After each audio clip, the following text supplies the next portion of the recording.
Hello friends, welcome to the success Kendra. Friends, आज का जो वीडियो है बिहार एसएससी सीजीएल वैकेंसी 2022 यानी कि सचिवालय सहायक भर्ती 2022 के लिए काफ़ी इंपॉर्टेंट वीडियो है। क्यों इंपॉर्टेंट वीडियो है? तो क्योंकि इस वीडियो में हम लोग वर्ष 2011 से लेकर के अब तक जितने भी बिहार एसएससी में हिस्ट्री यानी कि इतिहास से संबंधित प्रश्न पूछे गए हैं, उन सभी प्रश्नों को हम लोग एक ही वीडियो में कवर कर लेंगे। फ्रेंड्स, आप कह सकते हैं कि बिहार एसएससी सीजीएल वैकेंसी 2022 यानी कि सचिवालय सहायक भर्ती 2022 के लिए यह घटना चक्र है और इस घटना चक्र में मैं सभी विषय को आपको कंप्लीट करवा दूंगा। इसीलिए अगर आप चैनल पर पहली बार विजिट कर रहे हैं तो चैनल को सब्सक्राइब जरूर करके बेल आइकन को निश्चित रूप से दबा लीजिएगा, ताकि जब भी इसी तरह का कोई भी इंपॉर्टेंट वीडियो अपलोड किया जाए तो उसका नोटिफिकेशन सबसे पहले आपके पास पहुंच जाए। फ्रेंड्स, यहाँ पर आप देख सकते हैं कि बिहार एसएससी के द्वारा जितने भी एग्जाम कंडक्ट करवाए गए हैं 2011 से लेकर के अब तक, उनमें जितने भी प्रश्न पूछे गए हैं उनमें हिस्ट्री के सभी प्रश्नों को इस वीडियो में हम कवर करेंगे। इसी प्रकार से सभी सब्जेक्ट मैं आपको कवर करवा दूंगा। तो चलिए आज का सेशन स्टार्ट करते हैं। फ्रेंड्स, प्लीज़ वीडियो को पहले लाइक कर देंगे और सेशन जब समाप्त होगा तो इसे शेयर भी जरूर कर दीजिएगा। देखिए फ्रेंड्स, प्रत्येक प्रश्न के नीचे यहाँ पर आपको लिखा मिल जाएगा कि यह प्रश्न किस एग्जाम में और किस वर्ष पूछा गया है। तो चलिए सेशन आज का स्टार्ट करते हैं। पहले फ्रेंड्स प्लीज़ वीडियो को लाइक कर दीजिएगा।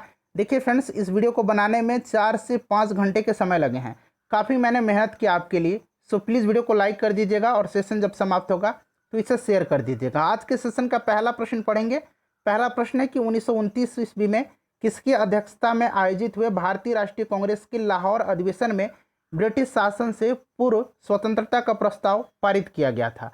अगर आपको आंसर पहले से पता है तो आप आंसर कमेंट बॉक्स में देते चलेंगे। इसका right answer option number C हो जाएगा, पंडित जवाहरलाल नेहरू। देखिए, ध्यान रखना है कि 1929 का जो लाहौर अधिवेशन हुआ था इसकी अध्यक्षता किसने किया था? तो पंडित जवाहरलाल नेहरू जी ने किया था। आगे बढ़ेंगे, नेक्स्ट क्वेश्चन कर लेंगे। दूसरा प्रश्न हमारा कि चीनी यात्री हेन त्सुआंग ने भारत का भ्रमण किया था। तो देखिए, चीनी यात्री हेन त्सुआंग जो था यह एक प्रसिद्ध चीनी बौद्ध भिक्षु था जो हर्षवर्धन के शासनकाल में भारत आया था। और यह भारत क्यों आया था? तो यह नालंदा विश्वविद्यालय में पढ़ने और बौद्ध ग्रंथ संग्रह करने के उद्देश्य से भारत आया था। उसने अपनी पुस्तक सी युकी में, आपको पहले से भी पता होगा सी यू की, ठीक है, उसने अपनी पुस्तक सी युकी में अपनी यात्रा तथा तत्कालीन भारत का विवरण दिया है। राइट आंसर ऑप्शन नंबर इसका सी हो जाएगा। और लास्ट में वीडियो के आप सभी लोग कमेंट करके बताइएगा इन प्रश्नों में से कितने प्रश्नों का उत्तर आपने स्वयं दिया है। इससे क्या होगा कि आपको एक अपना जो प्रिपरेशन लेवल है उसका आइडिया लग जाएगा। साथ ही साथ देखिए, इस वीडियो को देखने से क्या क्या बेनिफिट होगा। तो सबसे पहला बेनिफिट तो यह है कि प्रीवियस ईयर में जो प्रश्न पूछे गए हैं उनके पैटर्न का और क्वेश्चन के लेवल का आपको आइडिया लग जाएगा। साथ ही साथ आपकी प्रिपरेशन के लेवल का भी पता चल जाएगा। इसलिए वीडियो को पूरा देखिएगा। देखिए, हड़प्पा सभ्यता संबंधित है। तो देखिए, हड़प्पा सभ्यता यानी कि सिंधु घाटी सभ्यता विश्व की प्राचीन नदी घाटी सभ्यताओं में से एक प्रमुख सभ्यता थी। यह मुख्य रूप से दक्षिण एशिया के उत्तर पश्चिम क्षेत्रों में, जो आज के उत्तर पूर्व अफगानिस्तान, पाकिस्तान के उत्तर पश्चिम और उत्तर भारत में फैली थी। यह एक कांस्य युगीन सभ्यता थी और नगरीय सभ्यता थी। इसको भी आप ध्यान रखेंगे। ऑप्शन नंबर ए हो जाएगा राइट आंसर इसका। उसके बाद देखिए कि राजा राम मोहन राय संस्थापक थे। तो राजा राम मोहन राय जो थे ये ब्रह्म समाज के संस्थापक थे, ठीक है। ब्रह्म समाज की स्थापना इन्होंने कब किया था? तो 1828 में किया था। 1828 में ब्रह्म समाज के द्वारा 19वीं शताब्दी में बंगाल पुनर्जागरण आरंभ किया गया। इसका उद्देश्य जो था हिंदू समाज में फैले धार्मिक आडंबरों को दूर करना तथा शिक्षण प्रणाली का विकास करना था, ठीक है।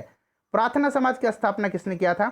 ये आप मुझे कमेंट करके बताएंगे। आर्य समाज की स्थापना दयानंद सरस्वती जी ने किया था, ठीक है।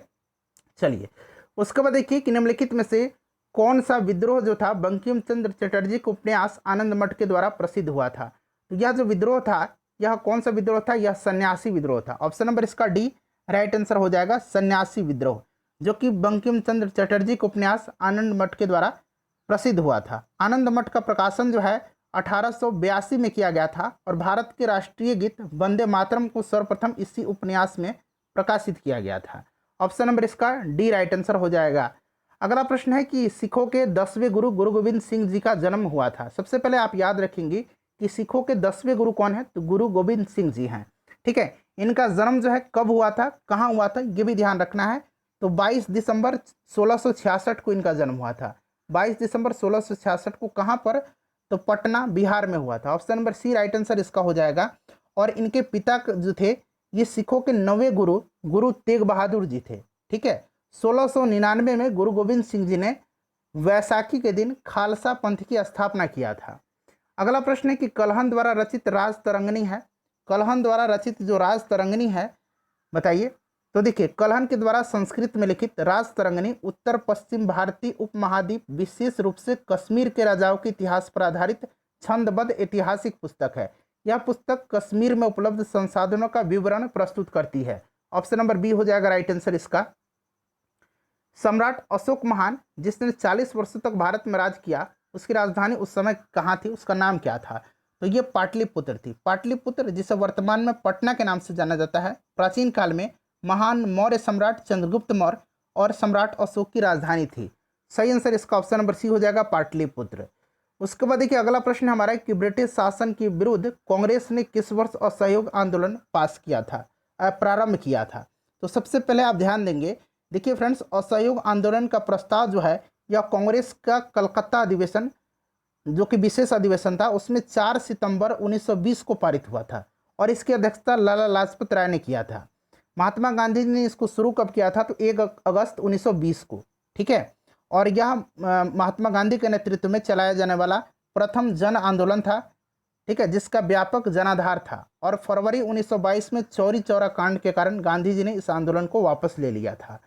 नेक्स्ट क्वेश्चन है कि प्रथम बार जवाहरलाल नेहरू कांग्रेस पार्टी के अध्यक्ष किस वर्ष चुने गए थे? तो ये पहली बार दिसंबर 1929 में कांग्रेस का जो लाहौर अधिवेशन हुआ था उसी में अध्यक्ष बने थे। ऑप्शन नंबर इसका ए राइट आंसर हो जाएगा। नेक्स्ट क्वेश्चन है कि पूर्ण स्वराज का संकल्प कांग्रेस के द्वारा कब पारित किया गया था? तो ये किया गया था 26 जनवरी 1930 लाहौर में। अगला प्रश्न है कि महात्मा गांधी और बाबा साहब अम्बेडकर के बीच पुनः संधि कब हुई थी? बताइए इसका राइट आंसर क्या हो जाएगा। बाबा साहब अम्बेडकर और महात्मा गांधी जी के बीच जो है पुनः संधि कब हुई थी? तो ये पुनः संधि जो है ना, बाबा साहब अम्बेडकर और महात्मा गांधी जी के बीच यरवदा सेंट्रल जेल में 24 सितंबर 1932 को हुई थी। 24 सितंबर 1932 को। ऑप्शन नंबर इसका बी राइट आंसर हो जाएगा। अंग्रेज सरकार ने इस समझौते को कम्युनल अवार्ड में संशोधन के रूप में अपनी अनुमति प्रदान की। ऑप्शन नंबर इसका बी राइट आंसर हो जाएगा। उसके बाद देखिएगा कि निम्नलिखित में से किसने नालंदा विश्वविद्यालय में अध्ययन किया था? तो अभी मैंने आपको बताया कि हेन्स वांग। राइट आंसर इसका ऑप्शन नंबर बी हो जाएगा। यह नालंदा विश्वविद्यालय में पढ़ने और बौद्ध ग्रंथ संग्रह करने के उद्देश्य से भारत आया था हर्षवर्धन के शासनकाल में। उसके बाद देखिए आज़ादी के समय इंग्लैंड के प्रधानमंत्री कौन थे? तो आज़ादी के समय जो इंग्लैंड के प्रधानमंत्री थे ये क्लेमेंट एटली थे, ठीक है, क्लेमेंट एटली। ऑप्शन नंबर इसका सी राइट आंसर हो जाएगा। उसके बाद देखिए कौन सा ICS अधिकारी भारतीय राष्ट्रीय कांग्रेस के 1885 में गठन में शामिल रहा था? बताइए इसका राइट आंसर क्या हो जाएगा। तो ये थे एओ ह्यूम। 1885 में उन्होंने भारतीय राष्ट्रीय कांग्रेस की स्थापना की थी और एओ ह्यूम ब्रिटिशकालीन भारत में सिविल सेवा के अधिकारी एवं राजनीतिक सुधारक थे।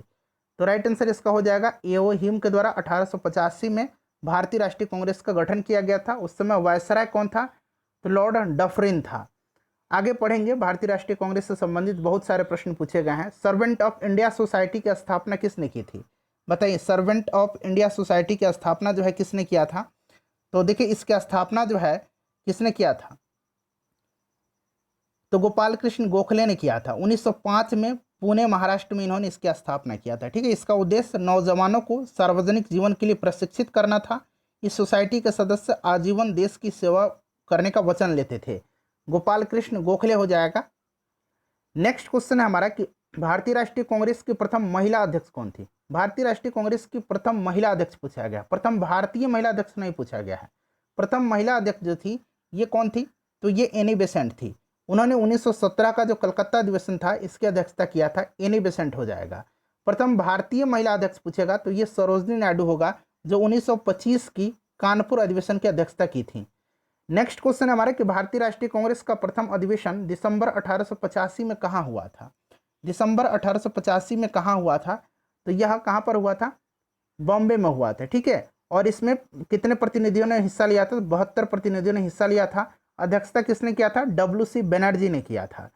उसके बाद नेक्स्ट क्वेश्चन है कि निम्नलिखित में से किस मुगल शासक ने इस निंदा को दंडनीय अपराध घोषित किया था? इस निंदा को दंडनीय अपराध जो है किस मुगल शासक ने घोषित किया था? बताइए, यह आपसे पूछा जा रहा है। इसका राइट आंसर क्या हो जाएगा? तो देखिए इसका राइट आंसर जो हो जाएगा ये आपका औरंगजेब हो जाएगा। इस निंदा यानी कि ईश्वर की निंदा। उसके बाद देखिए जैन धर्म के 23वें तीर्थंकर कौन थे। देखिए जैन धर्म के संस्थापक कौन थे, तो ऋषभ देव थे संस्थापक और पहले तीर्थंकर। टोटल कितने जैन तीर्थंकर हुए हैं, 24 तीर्थंकर हुए हैं।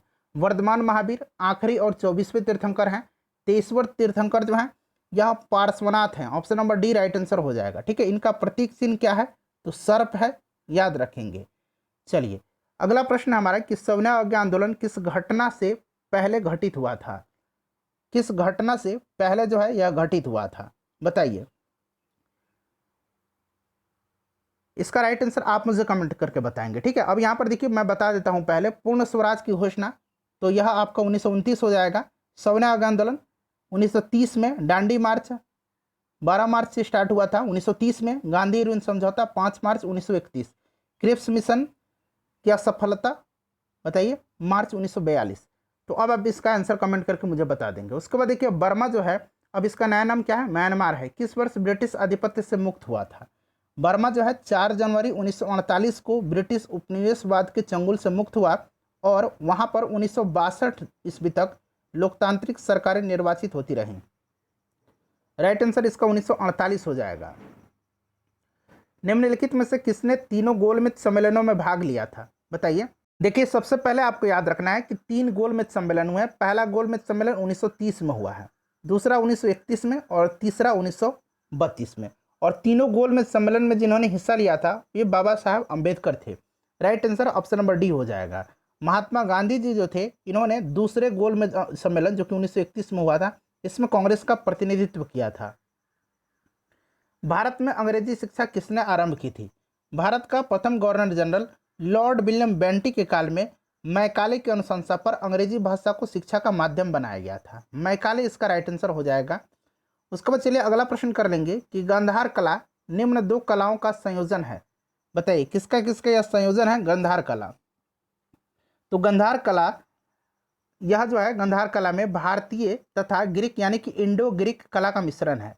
इसका सर्वाधिक विकास जो है कुषाण काल में हुआ था, कनिष्क के शासन काल में हुआ था और संभवतः भगवान बुद्ध की प्रथम मूर्ति जो है गांधार शैली के अंतर्गत ही बनाए गए थे। राइट आंसर इसका हो जाएगा इंडो ग्रीक यानी कि हिंद यूनानी। ठीक है, चलिए आगे बढ़ेंगे।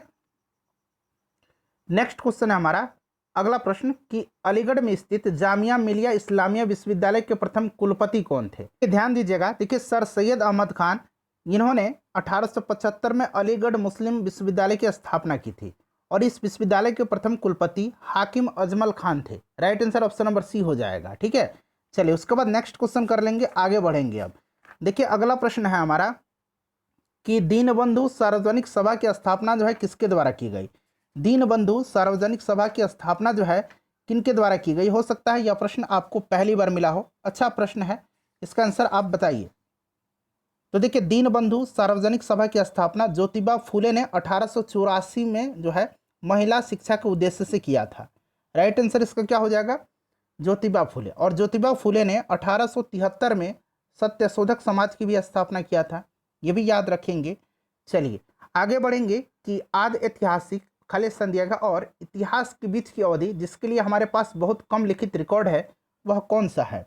तो आदि ऐतिहासिक, प्राग ऐतिहासिक और इतिहास के बीच की अवधि है और इसके लिए लिखित रिकॉर्ड बहुत कम है। ठीक है, तो राइट आंसर इसका हो जाएगा प्राग ऐतिहासिक। नेक्स्ट क्वेश्चन है कि हमीदा बानो बेगम किसकी माँ थी। हमीदा बानो बेगम जो थी यह अकबर की माँ थी और हुमायूं की पत्नी थी। ठीक है, तो अकबर हो जाएगा, सम्राट अकबर। उसके बाद देखिएगा कि राष्ट्रीय खिलाफत स्वराज पार्टी की स्थापना की गई थी, बताइए। तो देखिए कांग्रेस खिलाफत स्वराज पार्टी, जिसे स्वराज पार्टी के नाम से आमतौर पर जाना जाता है, इसकी स्थापना 1922 में राष्ट्रीय कांग्रेस का, भारतीय राष्ट्रीय कांग्रेस का जो गया में वार्षिक अधिवेशन हुआ था उसके बाद 1923 में जो है इसका गठन किया गया था मोतीलाल नेहरू और चित्तरंजन दास के द्वारा। मोतीलाल नेहरू जी जो थे इसके सचिव थे और चित्तरंजन दास इसके अध्यक्ष थे। नेक्स्ट क्वेश्चन हमारा है कि भारतीय स्वतंत्रता आंदोलन के दौरान मुस्लिम लीग के द्वारा मुक्ति दिवस कब मनाया गया था। तो मुक्ति दिवस जो मनाया गया था ये कब मनाया गया था। तो मुस्लिम लीग ने 22 दिसंबर 1939 को 22 दिसंबर 1939 को जो है मुक्ति दिवस यानी कि डे ऑफ डिलीवरेंस मनाया था।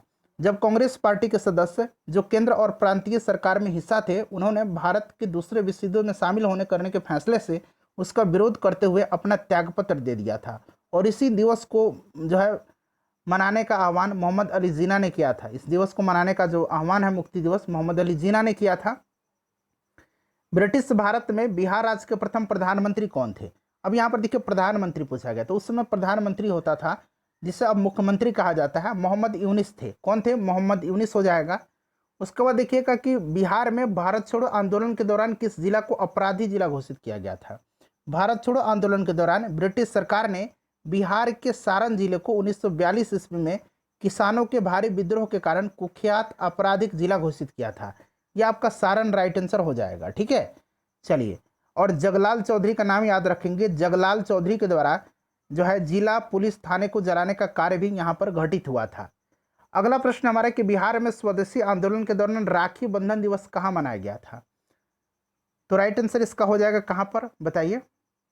इसका करेक्ट आंसर क्या हो जाएगा? अच्छा क्वेश्चन है, बताइए राइट आंसर इसका क्या हो जाएगा? तो बिहार के दरभंगा में राखी बंधन दिवस के रूप में मनाया गया था। ठीक है, चलिए राइट आंसर इसका हो जाएगा दरभंगा।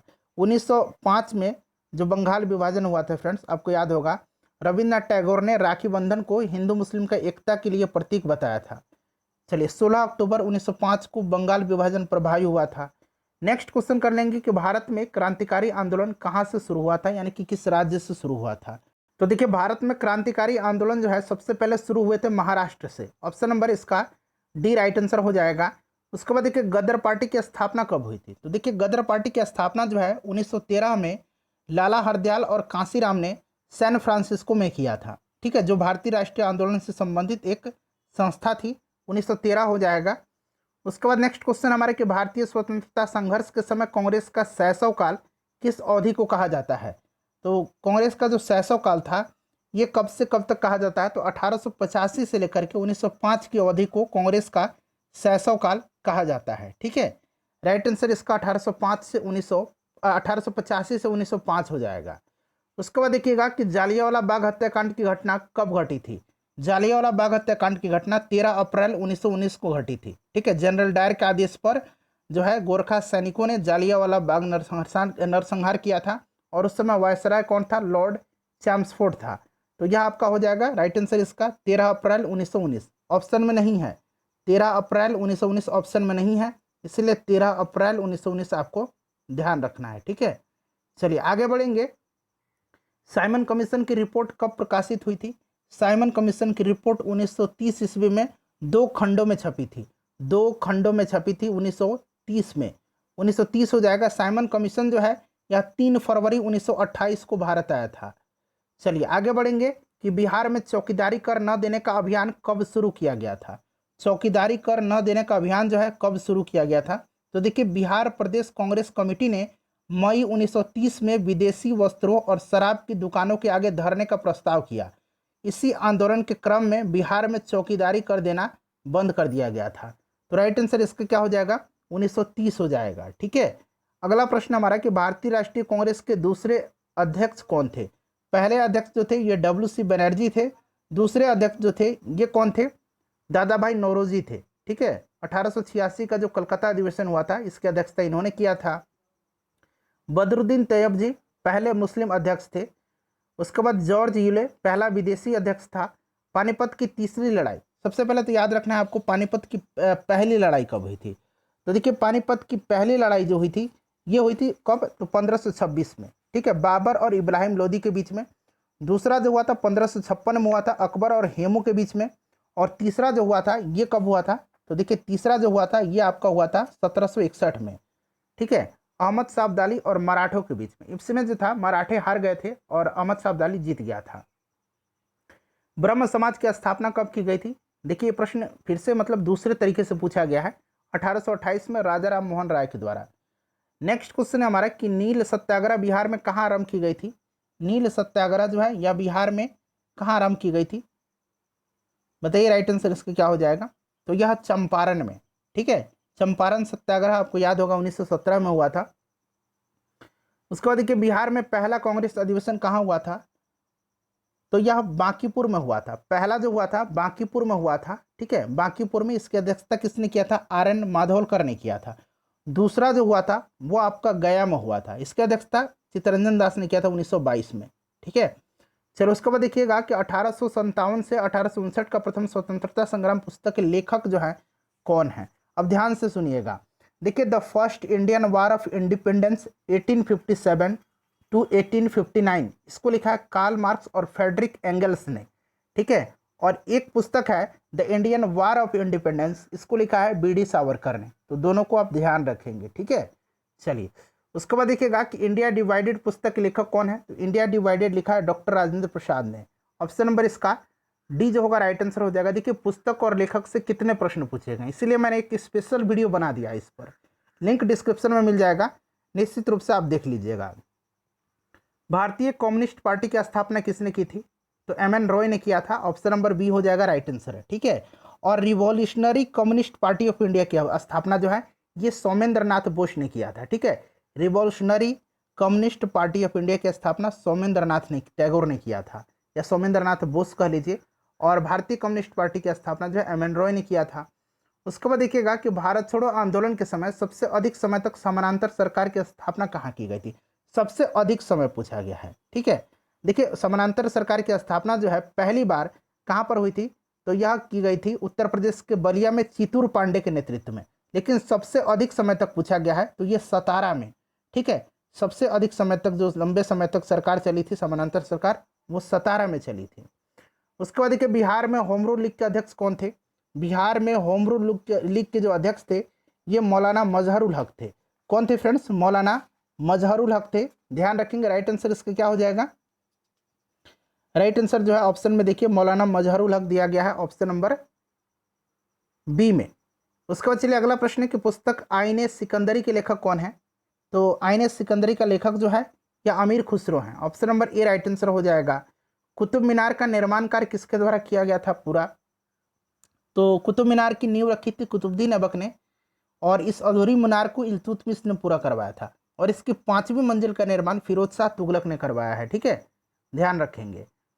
लाल किला का निर्माण किसके शासनकाल में हुआ था? लाल किला का निर्माण, ताजमहल का निर्माण, दिल्ली का जो जामा मस्जिद है उसका निर्माण शाहजहां के समय में हुआ था। Option number C right answer हो जाएगा, ठीक है। चलिए अगला प्रश्न हमारा कि डॉक्ट्रिन ऑफ लैप्स, यानी कि जिसको कि व्यापकता का सिद्धांत कहा जाता है, किस गवर्नर जनरल ने जो है इसे लागू किया था? तो यह लागू किया था किसने? तो लॉर्ड डलहौजी ने। और देखिए, इस सिद्धांत के अंतर्गत सबसे पहले जो है सतारा को 1848 में जो है ब्रिटिश साम्राज्य में मिलाया गया, विलय किया गया सतारा का। तो ये लॉर्ड डलहौजी हो जाएगा, ठीक है। लॉर्ड डलहौजी के समय ही सबसे पहले भारत में रेल चली थी मुंबई से ठाणे के बीच में 1853 में। अगला प्रश्न है कि बिहार की कौन सी महिला इंडियन नेशनल आर्मी, यहाँ देखिए महिला Indian national army Azad Hind फौज में शामिल हुई थी? बताइए इसका राइट आंसर क्या हो जाएगा? देखिए ये कौन थी? तो राइट आंसर हो जाएगा आशा सहाय। आशा सहाय जो थी यह आनंद मोहन सहाय, जो कि बिहार भागलपुर के थे निवासी, और नेताजी सुभाष चंद्र बोस के साथ ये आज़ाद हिंद फौज में उच्च अधिकारी भी थे। इन्हीं की बेटी थी आशा सहाय, ठीक है। आशा सहाय राइट आंसर हो जाएगा। उसके बाद देखिएगा किस वर्ष जिला पदाधिकारी जैक्सन की हत्या कर दी गई थी? तो देखिए जो जैक्सन था ना, यह जैक्सन नासिक का जिला मजिस्ट्रेट था, और इसकी हत्या जो है अनंत कन्हारे ने 21 दिसंबर 1909 को गोली मारकर कर दी थी। 1909 हो जाएगा राइट आंसर। पाइका आंदोलन के नेता कौन थे? पाइका विद्रोह जो है, पाइका आंदोलन जो है ये हुआ कहाँ पर था? तो उड़ीसा राज्य में हुआ था, ठीक है। उड़ीसा राज्य में ब्रिटिश ईस्ट इंडिया कंपनी के शासन के खिलाफ एक सशस्त्र विद्रोह था, और इसके नेता बख्शी जगत बंधु के नेतृत्व में यह विद्रोह हुआ था, ठीक है। तो यहाँ पर बख्शी जगत बंधु हो जाएगा, ठीक है। चलिए अगला प्रश्न कर लेंगे कि बृहदेश्वर मंदिर का निर्माण किसने किया था? बृहदेश्वर मंदिर जो है इसको और भी अन्य नामों से जाना जाता है, जैसे कि तमिलनाडु के तंजावुर में है, और इसको जो है राजराजेश्वर मंदिर भी कहा जाता है। पेरियार कोविल मंदिर के नाम से भी इसको जाना जाता है, ठीक है। राजराज चोल ने बनवाया था इसको। राइट आंसर हो जाएगा। बताइए इसका राइट आंसर क्या हो जाएगा? तो इसका जो करेक्ट आंसर हो जाएगा ऑप्शन नंबर ए हो जाएगा, ठीक है। चलो उसके बाद देखिए नेचुरल हिस्ट्री की रचना किसने की है? नेचुरल हिस्ट्री की रचना जो है किसने की है? बताइए इसका राइट आंसर क्या हो जाएगा? नेचुरल हिस्ट्री के लेखक कौन है? तो राइट आंसर हो जाएगा प्लिनी। ठीक है, option number C right answer हो जाएगा। उसके बाद देखिए कि निम्न व्यक्ति के समाधि स्थल को विजय घाट कहते हैं। देखिए फ्रेंड्स, विजय घाट जो है ये भारत के पूर्व प्रधानमंत्री लाल बहादुर शास्त्री जी का समाधि स्थल है। लाल बहादुर शास्त्री राइट आंसर हो जाएगा। उसके बाद देखिए भारत और चीन के बीच पंचशील समझौता पर कब हस्ताक्षर हुआ था? तो देखिए फ्रेंड्स, शांतिपूर्ण सह अस्तित्व के 5 सिद्धांत जिन्हें पंचशील के नाम से जाना जाता है, इसके मूल प्रवर्तक भारत के प्रथम प्रधानमंत्री पंडित जवाहरलाल नेहरू तथा चीन के प्रथम प्रधानमंत्री चाउ एन लाई थे। 28 जून 1954 को नई दिल्ली में दोनों प्रधानमंत्रियों की बातचीत के बाद भारत और चीन ने जो संयुक्त बयान जारी किया, उसी से ये 5 सिद्धांत उभर करके आए। राइट आंसर इसका क्या हो जाएगा? तो देखिए इसका जो राइट आंसर हो जाएगा वो आपका ऑप्शन नंबर सी हो जाएगा, 1954। उसके बाद अगला प्रश्न है कि संयुक्त राष्ट्र संघ का गठन किस वर्ष हुआ था? संयुक्त राष्ट्र संघ का जो गठन है यह किस वर्ष हुआ था? बताइए इसका राइट आंसर क्या हो जाएगा? तो देखिए संयुक्त राष्ट्र संघ का जो गठन है ना, यह आपका किस वर्ष हुआ था? तो यह जो गठन है यह आपका 24 अक्टूबर 1945 को हुआ था। हेडक्वार्टर इसका न्यूयॉर्क में है। Right answer option number A हो जाएगा। उसके बाद देखिए भारत की आज़ादी के समय भारत के वायसराय कौन था? तो आज़ादी के समय वायसराय लॉर्ड माउंटबेटन था। Option number C right answer हो जाएगा। कौन था? लॉर्ड माउंटबेटन था उस समय आज़ादी के समय। और प्रधानमंत्री क्लेमेंट एटली था। ठीक है, तो इसको भी साथ साथ आप ध्यान रखेंगे।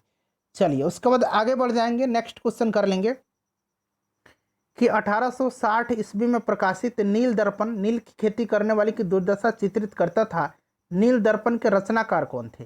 तो नील दर्पण जो थी यह दीन बंधु मित्र की पुस्तक थी। उसके बाद चलिए अगला क्वेश्चन है कि बिहार में किसान सभा की स्थापना किनके द्वारा की गई?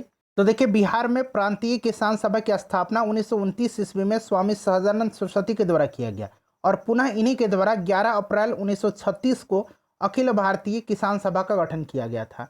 स्वामी सहजानंद सरस्वती हो जाएगा। उसके बाद चलिए पंचतंत्र के रचनाकार कौन है? तो पंचतंत्र किसने लिखा है? विष्णु शर्मा ने लिखा है। ठीक है, आपको भी याद होगा पंचतंत्र जो है किसने लिखा है? तो पंचतंत्र के जो रचनाकार हैं ये विष्णु शर्मा है। ठीक है, चलिए उसके बाद आगे बढ़ेंगे, नेक्स्ट क्वेश्चन कर लेंगे। हाँ, अगला प्रश्न करेंगे। अगला प्रश्न है हमारा कि कर्नाटक के श्रवणबेलगोला में अवस्थित गोमतेश्वर की मूर्ति एक प्रमुख जैन धर्म स्थल है। इस मूर्ति की ऊंचाई क्या है? इस मूर्ति की ऊंचाई क्या है? बताइए इसका राइट आंसर क्या हो जाएगा? तो देखिए ये कर्नाटक में है, इसकी ऊंचाई जो है 57 फीट है। इस मूर्ति का निर्माण जो है गंग राजवंश के मंत्री चामुंड राय ने करवाया था। 57 फीट हो जाएगा। उसके बाद अगला प्रश्न है कि भारतीय उपमहाद्वीप का 7वां सबसे पुराना विश्वविद्यालय पटना कब स्थापित हुआ था? तो विश्व की पहली यूनिवर्सिटी की स्थापना पटना यूनिवर्सिटी के रूप में ब्रिटिश शासनकाल के दौरान 1917 में ईस्वी में की गई थी। ठीक है, यह बिहार की पहली यूनिवर्सिटी है। राइट आंसर इसका क्या हो जाएगा? उस समय इस यूनिवर्सिटी का अधिकार क्षेत्र बिहार, उड़ीसा और नेपाल तक फैला हुआ था। 1917 हो जाएगा राइट आंसर। उसके बाद देखिएगा कि वीर कुंवर सिंह जो है, बाबू वीर कुंवर सिंह जो 1857 की क्रांति में एक बड़े नेता थे, उनका संबंध बिहार के किस स्थान से था? तो ये जगदीशपुर के राजा थे। ऑप्शन नंबर सी हो जाएगा राइट आंसर। उसके बाद देखिएगा कि प्राचीन काल में जारवे संस्कृति का नाम निम्न में से किस राज्य में उसी नाम के स्थान के नाम पर रखा गया? जारवे, बताइए इसका राइट आंसर क्या हो जाएगा? तो जारवे संस्कृति एक ताम्र प्रस्तर युगीन पुरातात्विक संस्कृति थी। ठीक है, जिसका अवशेष अब पश्चिम भारत में महाराष्ट्र राज्य के बड़े क्षेत्र में मौजूद है और इसके प्रमाण उत्तर में मध्य प्रदेश के मालवा क्षेत्र तक विस्तृत है।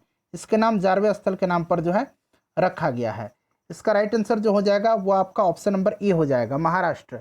उसके बाद अगला प्रश्न है कि पाषाण युग में माइक्रोलिथिक सामान्यतः किस युग में पाए जाते थे? देखिए फ्रेंड्स, ये पाषाण युग में माइक्रोलिथ जो था ना सामान्यतः किस युग में पाया जाता था? तो यह पाया जाता था मध्य पाषाण युग में। माइक्रोलिथ पत्थर का एक सूक्ष्म हथियार या उपकरण होता था। ठीक है, जो मेसोलिथिक युग में पाया जाता था। चलिए आगे बढ़ेंगे, नेक्स्ट क्वेश्चन है कि ईश्वरचंद्र विद्यासागर 19वीं शताब्दी में एक बहुत बड़े समाज सुधारक थे। उन्होंने निम्न में से किस सामाजिक सुधार के लिए कदम उठाया था? यहाँ पर ऑप्शन देख लीजिएगा, विधवा पुनर्विवाह हो जाएगा इसका राइट आंसर। ठीक है, विधवा पुनर्विवाह हो जाएगा, इंपॉर्टेंट है, इसको ध्यान रखेंगे। चलिए उसके बाद अगला प्रश्न है हमारा कि ग्लिम्पसेस ऑफ वर्ल्ड हिस्ट्री के लेखक कौन है? तो इसको लिखा है पंडित जवाहरलाल नेहरू जी ने। नेक्स्ट क्वेश्चन है कि किसने 1950 ईस्वी में सर्वोदय योजना प्रस्तुत की थी? सर्वोदय योजना जो है 1950 में किसने प्रस्तुत की थी, ये आपसे पूछा जा रहा है। बताइए राइट आंसर इसका क्या हो जाएगा? तो आपका हो जाएगा ये जयप्रकाश नारायण। ठीक है, किसने प्रस्तुत किया था सर्वोदय योजना? तो जयप्रकाश नारायण जी ने जो है प्रस्तुत किया था। राइट आंसर इसका ऑप्शन नंबर सी हो जाएगा, जयप्रकाश नारायण। चलिए आगे बढ़ेंगे, नेक्स्ट क्वेश्चन कर लेंगे।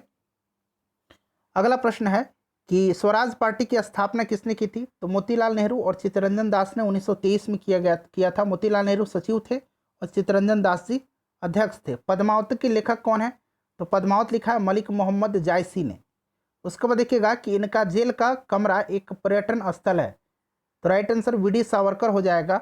वीडी सावरकर इसका करेक्ट आंसर हो जाएगा। ठीक है, वीडी सावरकर हो जाएगा इसका करेक्ट आंसर, ध्यान रखेंगे। चलिए आगे बढ़ेंगे, और ये अंडमान निकोबार के पोर्ट ब्लेयर में स्थित है सेलुलर जेल। इसको जो है पर्यटक स्थल के रूप में विकसित किया गया है। विनायक दामोदर सावरकर, बटुकेश्वर दत्त, मौलाना अहमदुल्ला, शरत चंद्र चटर्जी जैसे लोग यहीं पर जो है यातना झेले थे। अगला प्रश्न हमारा है कि इनको महामना कहा जाता है। Mahamana Madan Mohan Malviya, option number C right answer हो जाएगा। सत्यमेव जयते कहाँ से लिया गया है? सत्यमेव जयते जो है यह कहाँ से लिया गया है? तो यह मुंडकोपनिषद से लिया गया है। कहाँ से लिया गया है? मुंडकोपनिषद से लिया गया है। आनंद मठ के लेखक कौन है? आनंद मठ जो है बंकिम चंद्र चटर्जी की है। पंचतंत्र के लेखक विष्णु शर्मा है। उसके बाद देखिए कौन अपने आयुर्वेद के ज्ञान के लिए प्रसिद्ध था? तो ये धन्वंतरी थे। धन्वंतरी जो थे ये चंद्रगुप्त विक्रमादित्य के दरबारी थे। ठीक है, इन्हीं के दरबार में रहते थे। चलिए आगे बढ़ेंगे, नेक्स्ट क्वेश्चन है कि चंपारण सत्याग्रह का आरंभ कब हुआ था?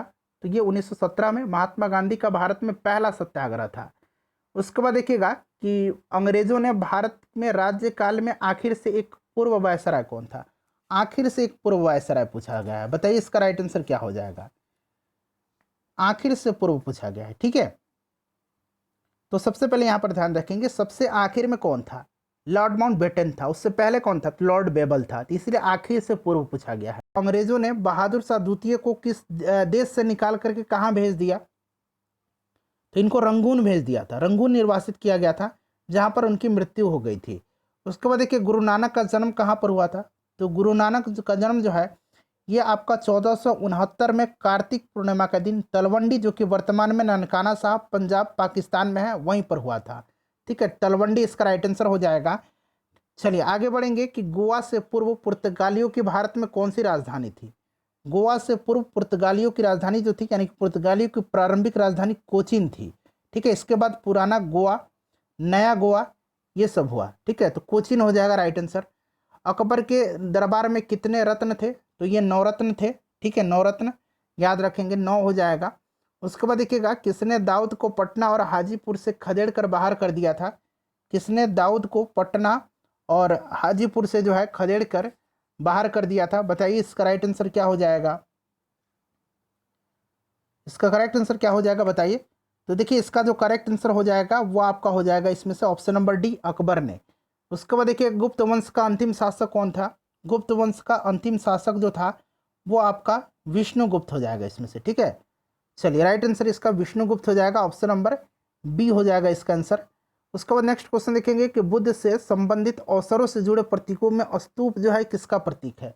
स्तूप जो है यह किसका प्रतीक है, यह आपसे पूछा जा रहा है। तो देखिए गौतम बुद्ध से जुड़े जो विभिन्न प्रतीक है ना, ये पूछे जाते हैं। जैसे उनका जन्म का प्रतीक कमल और सांड है, गृह त्याग का घोड़ा है, ठीक है, ज्ञान का पीपल का वृक्ष है, निर्वाण का पद चिन्ह है, और मृत्यु का स्तूप है। तो स्तूप जो है ये मृत्यु का है। उसके बाद देखिए नेशनल हेराल्ड समाचार पत्र किसने प्रारंभ किया था? नेशनल हेराल्ड समाचार पत्र जो है 1938 में लखनऊ में जवाहरलाल नेहरू के द्वारा की गई थी। ठीक है, जवाहरलाल नेहरू इसका राइट आंसर हो जाएगा। उसके बाद देखिएगा कि मेगास्थनीज चंद्रगुप्त मौर्य के कार्यालय में कौन था? तो मेगास्थनीज जो था एक राजदूत था, सेलुकस निकेटर का यह राजदूत बन करके आया था। ठीक है, इसकी प्रसिद्ध पुस्तक इंडिका है। उसके बाद देखिए गुरु गोविंद सिंह जी की शिक्षा कहाँ हुई और उन्होंने पर्शियन कहाँ सीखी थी? गुरु गोविंद सिंह सिखों के 10वें गुरु थे। 1699 में बैसाखी के दिन जो है इन्होंने खालसा पंथ की स्थापना किया था। बताइए राइट आंसर इसका क्या हो जाएगा? करेक्ट आंसर इसका ऑप्शन नंबर डी हो जाएगा, अंबाला में। उसके बाद देखिएगा कि अबाकस की खोज इस दौरान हुई थी। अबाकस की खोज जो है यह इस दौरान हुई थी, यह पूछा गया है आपसे। बताइए इसका राइट आंसर क्या हो जाएगा? तो देखिए अबाकस की जो खोज है यह कब हुई थी? तो अबाकस की जो खोज है ना फ्रेंड्स, यह आपका हुई थी इसमें से right answer option number A हो जाएगा, सांग सभ्यता काल। ठीक है, चीन के लोगों ने सांग वंश में कैलकुलेटर का प्रयोग किया था। ठीक है, अबाकस। चलिए आगे बढ़ेंगे। नेक्स्ट क्वेश्चन है कि 18वीं शताब्दी में किस देश ने जर्मनी पर शासन किया था? जर्मनी पर शासन जो है 18वीं शताब्दी में किस देश ने किया था? तो इसका जो करेक्ट आंसर हो जाएगा वो आपका हो जाएगा इसमें से ऑप्शन नंबर सी, फ्रांस। ठीक है, राइट आंसर इसका फ्रांस हो जाएगा। उसके बाद देखिएगा, पवनार आश्रम के संस्थापक कौन थे? पवनार आश्रम के संस्थापक जो थे ये कौन थे? बताइए इसका राइट आंसर क्या हो जाएगा? तो देखिए इसका जो करेक्ट आंसर हो जाएगा वो आपका इसमें से हो जाएगा विनोबा भावे। ठीक है, पवनार आश्रम विनोबा भावे, ऑप्शन नंबर इसका सी राइट आंसर हो जाएगा। उसके बाद देखिए 1857 की क्रांति में निम्नलिखित में से किसे एक मित्र द्वारा धोखा मिला, ब्रिटिश द्वारा पकड़ा गया तथा मार दिया गया था? बताइए इसका राइट आंसर क्या हो जाएगा? इसका जो करेक्ट आंसर हो जाएगा वो क्या हो जाएगा? तो देखिए इसका जो करेक्ट आंसर हो जाएगा वो आपका हो जाएगा तात्या टोपे। ठीक है, तात्या टोपे का उनका सबसे जो विश्वस्त मित्र था मान सिंह, उसने धोखा दिया। राइट आंसर इसका क्या हो जाएगा? तात्या टोपे। चलिए आगे बढ़ेंगे। नेक्स्ट क्वेश्चन कर लेंगे कि पूर्ण क्रांति का आह्वान किया गया था किसके द्वारा? यहाँ पर देखिए 4 ऑप्शन दिए गए हैं, इसका आंसर आप मुझे कमेंट करके बताइए। और फ्रेंड्स अपना स्कोर कमेंट करके बताइए कितने प्रश्न का उत्तर आपने स्वयं दिया है। जितने भी प्रश्न 2011 से अब तक पूछे गए हैं बिहार एसएससी में हिस्ट्री के, उन सबको मैंने कवर करवा दिया। सभी विषयों को मैं आपको कवर करवा दूंगा। वीडियो को लाइक कर दीजिएगा, शेयर कर दीजिएगा, चैनल को सब्सक्राइब करके बेल आइकन को जरूर दबा लीजिएगा।